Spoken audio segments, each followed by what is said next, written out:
in this area. So I would encourage Scottish Government ministers to step up support for the hospitality sector using the Barnett consequentials that this government has already provided. Right. Before we come to Prime Minister's questions, can I welcome into the gallery the Speaker of the Parliament of Fiji and the President of the European Parliament. We start with questions to Prime Minister Edega. Number one, sir. Prime Minister. Thank you, Mr. Speaker. 4 years into Putin's barbaric assault, the courage of Ukrainians burns bright. We are extending sanctuary to Ukrainians in their time of need, providing the weapons and aid to support them in their fight for a just peace.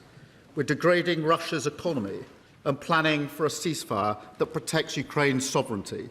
That support will never falter.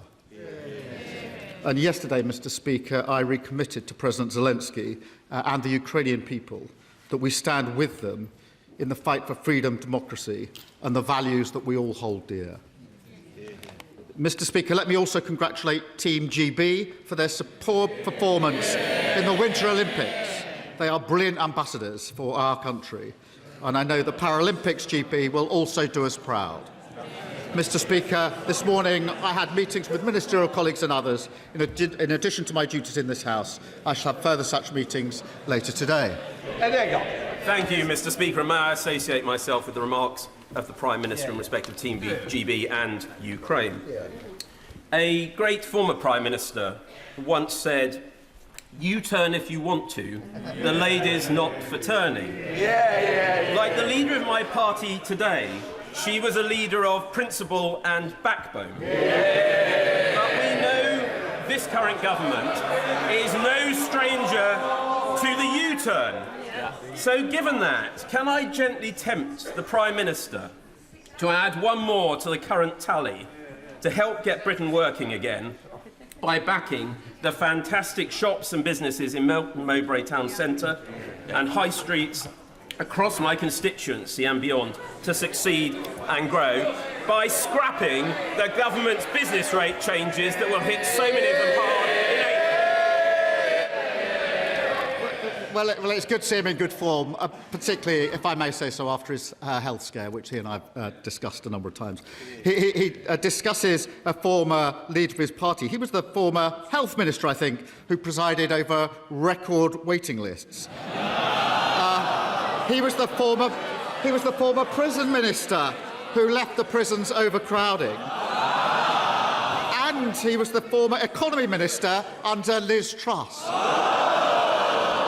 We're picking up the mess and we're turning it around. Rachel Hopkins. Thank you, Mr. Speaker. I very much welcome the fact that our Labour government has recognised the state of Palestine, and I also welcome the Foreign Secretary's statement last week as Chair of the UN Security Council, setting out the UK's commitment to increasing humanitarian access to Gaza and advancing a two-state solution. Does the Prime Minister agree that protecting civilians, upholding international law and supporting Palestinian-led governments are essential for a lasting peace? Prime Minister. Well, can I thank her for raising this really important issue, because the ceasefire in Gaza remains fragile and protecting Israeli and Palestinian civilians is critical to the next phase of the peace plan. Mr. Speaker, I'm proud of our commitment to a two-state solution, and we will be hosting the peace-building conference in March to build lasting peace and security for both Palestine and Israel. Hamas must decommission its weapons, destroy its terrorist infrastructure, and can have no future role in running Gaza. And Mr. Speaker, whilst aid flows have increased, the level of need is still dire, and the Israeli government must stop blocking supplies and preventing work of international NGOs. That is unconscionable, and it is costing Palestinian lives. We come to the Leader of the Opposition, Kemi Ben. Thank you, Mr. Speaker. And can I associate this side of the House with the Prime Minister's comments about Ukraine and Team GB? Mr. Speaker, before the Prime Minister and I became MPs, parties of every colour increased the cost of going to university. The system is now at breaking point for graduates. I believe the student loans have become a debt trap. It is time for all of us to do something about it. Will he cut interest rates on student loans? Prime Minister. Well, Mr. Speaker, I have to say I'm glad to learn that the Leader of the Opposition has finally admitted that they scammed the country on this. And that applies to everything they did in government. We inherited their broken student loans system. We've already introduced maintenance grants to improve the situation, which they scrapped. And we will look at ways to make it fairer. And we will do other things within the economy to help students. What other things they say? The news this morning, Mr. Speaker, 7 a.m, energy bills coming down by £117 for millions of families and young people struggling. That's guaranteed money off bills in April, driven by the action that this Labour government has taken. We promised to cut the cost of living. We are cutting the cost of living. Mr. Speaker, I asked him if he would cut interest rates on student loans. No answer. And for the record, energy bills are still higher than when he came into office. He keeps talking about the last government. In case he hasn't noticed, my party is under new leadership. A lot of people wish his was too, including the backbenchers sitting behind him. But let's talk again about student loans and student fees even. Because to win the Labour leadership, yes, with Labour together, the Prime Minister promised to abolish tuition fees. In opposition, the Education Secretary said, graduates, you will pay less under a Labour government. I wonder what happened to those people. But can the Prime Minister tell us whether graduates are paying more or less under Labour? Prime Minister. Certainly many in her party are under new leadership, Mr. Speaker. They're up there. The only change she's brought to her party is to make it smaller. And she talks about interest rates on loans. Mr. Speaker, not only have energy prices come down this morning, but since we were last here across the dispatch box, inflation has fallen as well, which has a huge impact on interest rates. Fallen to 3%. And the Bank of England say it's going to keep on falling. That's only happening because of the decisions that we made at the budget, opposed by the party opposite. They talk about the cost of living. This government is taking action, and under their watch, inflation was 11%, which crippled the state of finances for students as their loan rates went up. Mr. Speaker, I am amazed that while we're trying to talk about student loans, the Prime Minister has the cheek to talk about my party being smaller. His party is smaller too, including one MP who was arrested for child sex offences. So perhaps before he gets on his high horse, he should ask why his backbenchers are saying that they're being called the Pedo Defenders Party. Yes. So why don't we get back? So if he... Yes, I didn't say it. I know it makes them... Yes. Sorry. OK, let's have less. No. I know they don't like it, Mr. Speaker. Does the honourable member want to leave at this stage? Just understand, I want to hear the question, because it's very important that I do hear, because I'm may have to make a judgment. So I don't need any more shouting. I know they don't like it, Mr. Speaker, but I haven't said anything that's not true, have I? So perhaps they should get off their high horse, stop making stupid jokes, and why don't we talk about student loans? Policies that may have been fine for 2012 with low interest rates are not fine for 2026. The fact is, graduates are paying more, not less. On Monday, the Schools Minister was asked on the BBC why Labour froze the repayment thresholds. She said the government has, and I quote, huge pressures. Those pressures have been created by his taxes and his borrowing to pay for more welfare. Why is the Prime Minister taking from students to give to Benefit Street? What a nerve. Under their government, student loan thresholds were frozen for 10 years. 10 years. They broke the system. They did it with a bloke over there when they were in coalition together, and we're fixing it. Now, she used to say just a few weeks ago that she was going to focus on the economy at the exclusion of everything else. So I'm doing her a favour by bringing it back to the economy, because 117, desperate to talk about the economy, £117 off energy bills, inflation going down. The other thing that was confirmed on Friday, Mr. Speaker, borrowing is coming down, the biggest surplus on record. That means we've got the economy back under control. We're fixing the public finances. Now, I know the party of Liz Truss don't understand any of this, but she should welcome those changes when she next stands up. Can they not?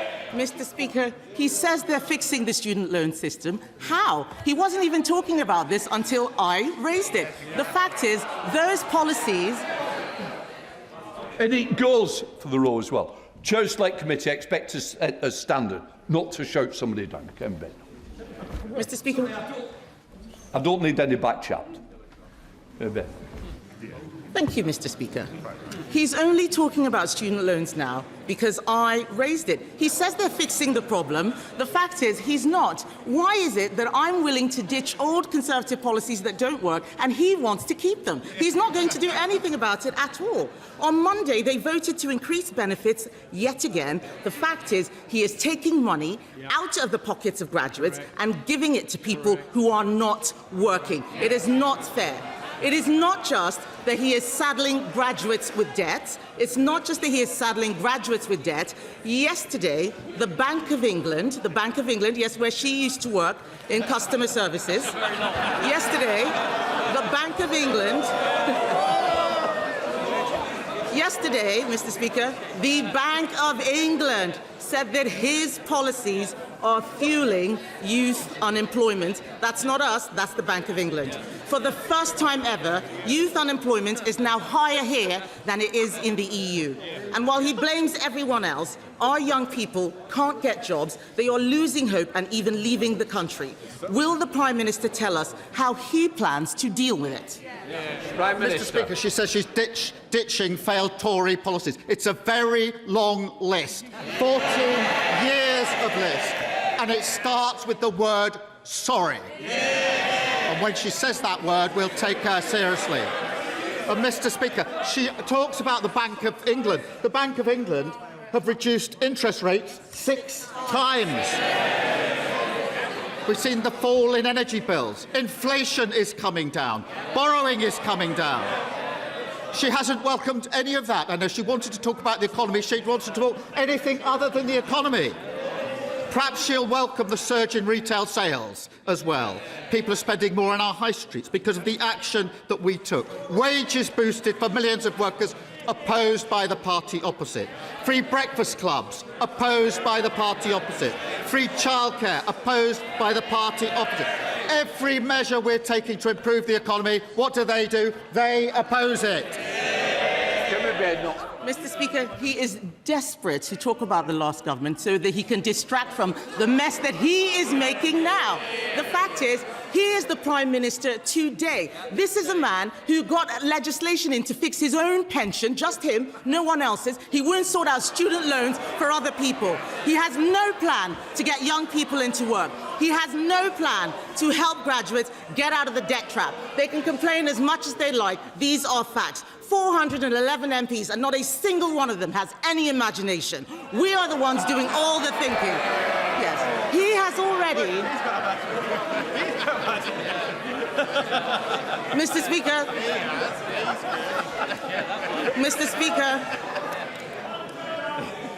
Mr. Speaker, the Prime Minister has already made 15 U-turns.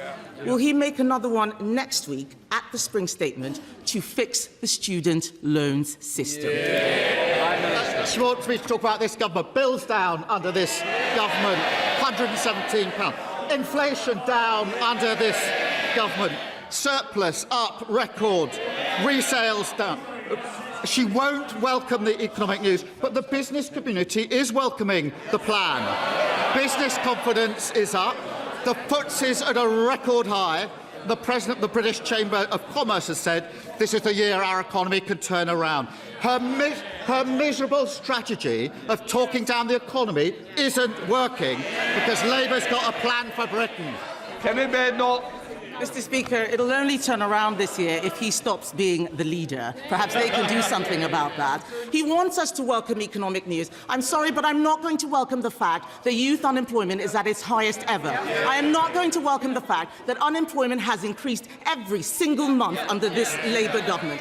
He is not doing anything about student loans because he is not governing. And he is not governing because he cannot govern. He is distracted by Labour scandal after Labour scandal. Mr. Speaker, even today now, there is an inquiry into the Inquiries Minister. That is all that they have offered since they came in. The defining moment of this man's premiership will not be breakfast clubs. It will be the sight of the man he appointed as ambassador to Washington just last year getting arrested. No wonder they're calling themselves all sorts of things. He needs to stop moaning about us and start fixing his useless government. Why should the country have to put up with 3 more years of this? Yet again, she's shown why she is so utterly irrelevant. Carping from the sidelines, trying to talk down the economy. Hello? Please, I want to hear the question, so do your constituents. Prime Minister. All she does is carp from the sidelines, talk the economy down, talk the country down. In the meantime, because of our work, what is happening? Energy bills down, as announced this morning. Inflation down. Borrowing down. And what's up? Retail spending is up. Investment is up. Business confidence is up. That's the difference a Labour government makes. Thank you, Mr. Speaker. Residents in Stanley, in my constituency, are very excited about having their say on how to spend the £20 million of Pride in Place funding that Stanley South has received as one of the 250 most deprived neighbourhoods in the country. There are other villages and areas in North Durham that are too small to qualify for Pride in Place at the moment, but also urgently in need of investment. For instance, Grange Villa, New Kyo and the Avenues area of Chesterley Street. Will the Prime Minister consider an additional wave of Pride in Place funding to target smaller, more concentrated areas of deprivation? Well, I thank him for that, and I know how meaningful Pride in Place investment is to his constituents. We're backing communities with the funding and the powers they need to invest in their priorities, which is unleashing jobs, growth and opportunity. In answer to his question, I can confirm that the next wave of Pride in Place will invest in an additional 169 neighbourhoods focused on smaller areas, looking closely at deprivation. We're reversing the austerity that ripped the heart out of our high streets and our communities and giving local people a real say over how money is spent. Leader of the Liberal Democrats, Sir Ed Davey. Can I join the Prime Minister in congratulating Team GB on our most successful Winter Olympics ever? And can I also join him in solidarity with our Ukrainian allies and friends after 4 years of them resisting Vladimir Putin's war machine? Mr. Speaker, the former Prime Minister, Gordon Brown, has raised deeply shocking concerns that Jeffrey Epstein may have used British airports and even RAF bases to traffic young women and girls in and out of our country. This is appalling. The Prime Minister knows that I agree with Gordon Brown that there needs to be a full public inquiry into all this. If he doesn't agree with Gordon Brown, will he, at the very least, commit to releasing the flight logs and related documents? Will he wait for the House to force the government to do that? Prime Minister. Well, I think it's important to appreciate there's obviously a police investigation going on, and I think it's right, and I'm sure he agrees with this, that that has to go wherever the evidence takes it. And we have to let that investigation run its course before deciding what next action needs to be taken. Sir Ed Davey. I think we all agree that police investigations should take priority, but that doesn't rule out a public inquiry, and it certainly doesn't rule out releasing the flight logs, which I think really should be. Mr. Speaker, on a different note, it's been revealed the trustee of William Blake House, a care home for adults with profound disabilities, embezzled £1 million. There are very few homes in the country which offer this sort of care, and now it faces closure. As a father of a disabled son myself, can I tell the Prime Minister this situation is one of my worst nightmares? It's one of the worst nightmares of many parents with disabled adult children. The families of the residents have put forward a rescue plan to take over William Blake House and run it themselves. It will require HMRC resolving the debt issue and the Charity Commission to appoint an independent board. So will the Prime Minister meet with the families and back their plan? Prime Minister. Can I thank him for raising this case, which is obviously a cause of considerable concern, and of course I'll make sure that the relevant meeting is put in place for all of the individuals who need that meeting. Mr. Speaker, given the recent challenges to the Equality Act, will the Prime Minister commit to protecting those laws which prevent discrimination at work and in society, making sure that women aren't fired for being pregnant and ensuring that everyone is treated fairly, regardless of their sex, race or disability?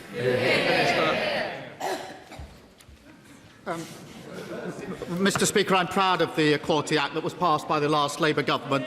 We will always fight for working people, and compare that to Reform, who want to go back to the dark days where people can be discriminated against because of who they are, ripping up protections for workers and renters, and ending the right for grieving parents to take a few days off work if the worst should ever happen to their child.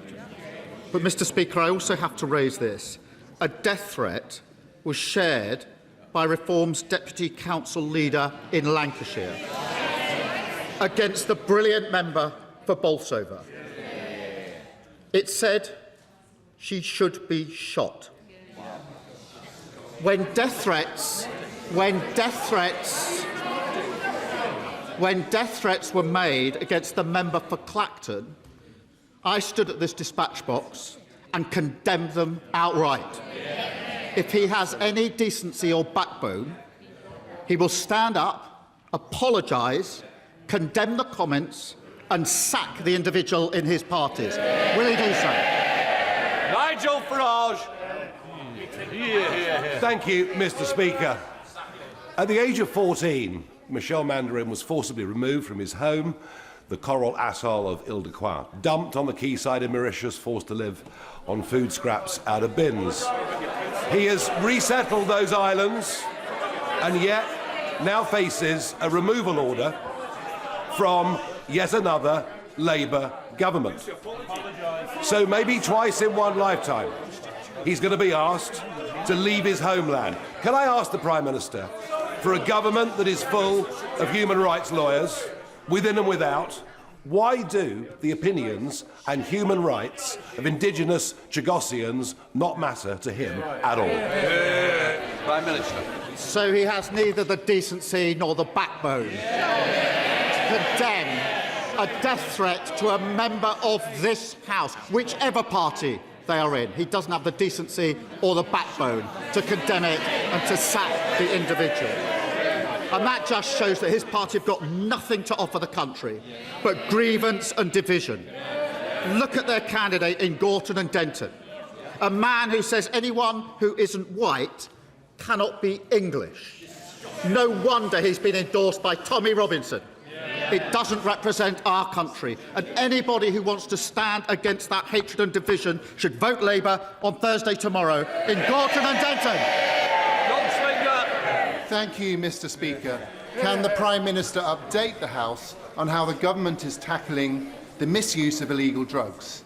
And will he reassure parents in my constituency of Rugby and across the country that Labour will continue to disagree with the views and the voices of those who think that it is a good idea to legalise Class A drugs like heroin and crack cocaine? Prime Minister. Can I thank him for raising that? We are working relentlessly to tackle the supply of illegal drugs and expanding police powers to test more suspects upon arrest. The Green Party's policy isn't just irresponsible, it's reprehensible. Legalising, Mr. Speaker, cocaine, heroin, ketamine and the date rape drug, GHB, a drug which we know is used to spike drinks for women. Now, whilst we're making that an offence, the Green Party's proposals would shatter lives, increase antisocial behaviour and see drugs use running rife. And I have to say, as the father of a 17-and-a-half-year-old son, the idea that the argument is being made by the Greens that when he turns 18 in just a few months, it would be lawful to provide him with heroin and crack cocaine is absolutely disgusting. Thank you, Mr. Speaker. The Prime Minister recently stated we will not allow the powerful to treat justice as optional. He was talking about Epstein's enablers. But my constituent, who uses the pseudonym Isabella, has asked me to ask the PM whether his words also apply to those who assisted Britain's Epstein and handmade Al fired. A monster who, with others, abused her and hundreds of other women and girls in a human trafficking scandal that the Met, unlike the French authorities, are still refusing to treat as such. So will the Prime Minister ensure sufficient resources are committed to fully investigating this multi-perpetrator, multi-jurisdictional, multi-decade trafficking outrage and meet with Isabella and her fellow victims to understand the terrible scale of this shocking crime? Well, can I thank you for raising this really important case on behalf of really important victims, and I'm sure the thoughts of the whole House are with those victims. Every report of sexual offence should be treated seriously, every victim should be treated with dignity, and every investigation should be conducted professionally. The Safeguarding Minister is meeting the victims, and I will make sure that his constituent is part and included in those meetings. If he gives me the full details, I'll make sure that happens. Imran Hussain. Thank you, Mr. Speaker.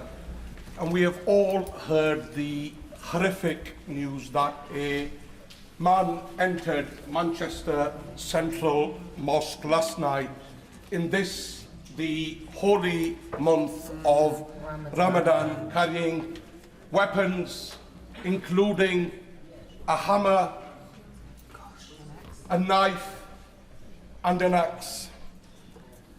Mr. Speaker, violent and Islamophobic attacks against the Muslim community are becoming far too frequent in our country.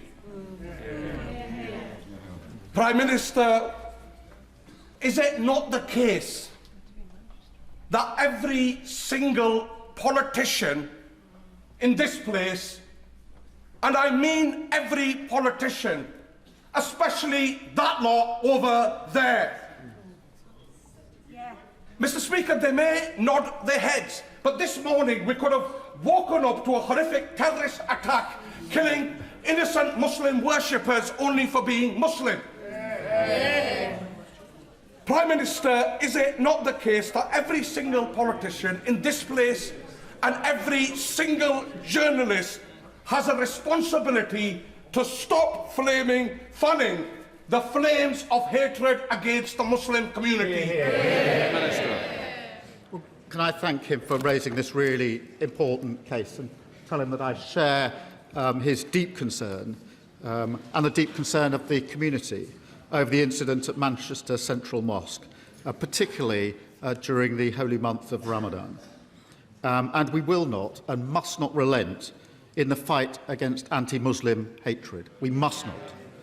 Mr. Speaker, I remember visiting Peacehaven Mosque in the wake of the awful attack there.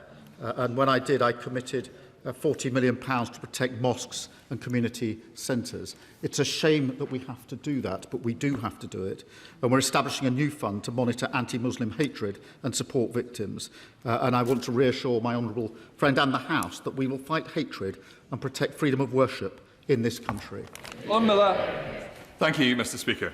Bicester is one of the fastest growing towns in the country, but the town will be cut in two when rail services start between Oxford and Cambridge and the London Road level crossing closes. Campaigners were ignored by the Conservative administrations for over a decade, but today we're in touching distance of a solution. East West Rail has a detailed plan for an underpass, the Rail Minister is fully engaged, we have financial support from the County Council, and thousands of local residents have pledged £1 to go underground. So can the Prime Minister now confirm that the Government will back the plan and keep London Road open? Minister.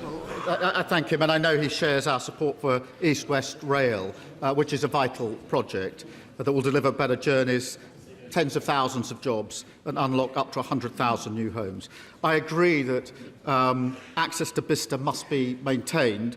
Access to Bicester Village must be maintained, my children say, as well. And I think the company have put forward two options on replacing the crossing, and I'll reassure him and his constituents that they will have the opportunity to express their views during the upcoming consultation into relation what would work for them. Thank you. Mr. Davis. Thank you very much, Mr. Speaker. The regeneration of the Belper Mills, a large site with buildings, including Grade 1 listed ones dating from the start of the Industrial Revolution at the heart of the East Midlands' only UNESCO World Heritage Site, took a significant step forward last week when planning permission for its redevelopment and conservation was finally granted. The government wants to provide more housing, rightly so, and sites like this, though while very challenging, provide a very important opportunity to support that aspiration and share our national story.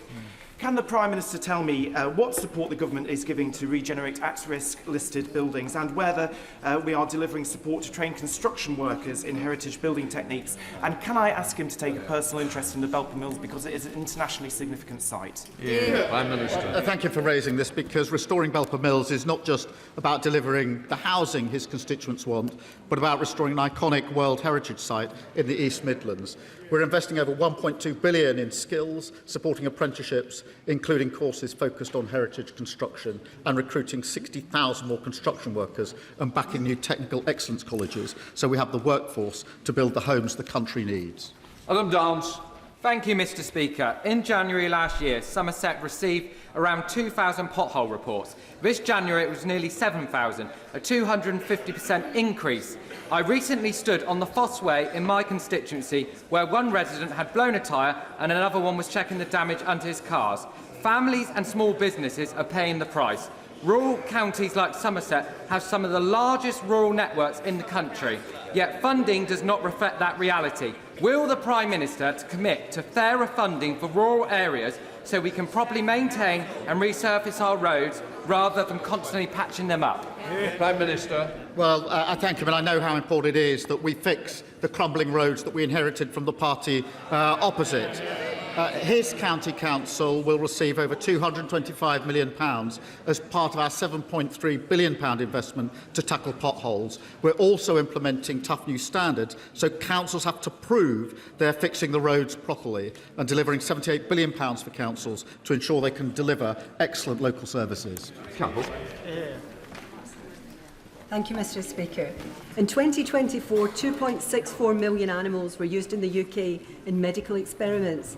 As chair of the all-party group in phasing out animals in medical research, I think it's important to note that an estimated 92% of drugs fail in human clinical trials, even though they have passed preclinical tests, including animal tests. Innovative non-animal research methods are increasingly available and provide viable alternatives. Whilst I very much welcome our Replacing Animals in Science strategy, for this to be meaningful, a robust implementation timeline must be set. I ask the Prime Minister to consider that we lead the way and start by introducing an immediate ban on the use of dogs in these often horrific experiments. Well, can I thank her for her dedicated work on this, and we are committed to phasing out animal testing wherever possible. Last year's strategy, backed by £75 million, will accelerate new alternative testing methods. Alongside banning puppy farming and introducing stronger standards for zoos, we're ensuring the UK is a world leader in animal welfare. Robin Moore. Thank you, Mr. Speaker. In 2014, a man in my constituency was ambushed, violently beaten with a pickaxe handle, and left lying in the street with serious injuries. At the time of the conviction, the judge called it a brutal attack. Mr. Speaker, many constituents have contacted me to express their concern that the perpetrator of this attack is still a sitting Labour councillor in Keighley and was recently pictured celebrating an election with convicted crack cocaine and heroin dealers. Prime Minister, on behalf of all victims of serious crime, will you as the leader of the Labour Party, ensure that Councillor Mohsen Hussain is not permitted to stand in the local elections this May? Prime Minister. I thank you for raising this. I will look into it straight away and give him a full answer. Sir Edwards. Thank you, Mr. Speaker.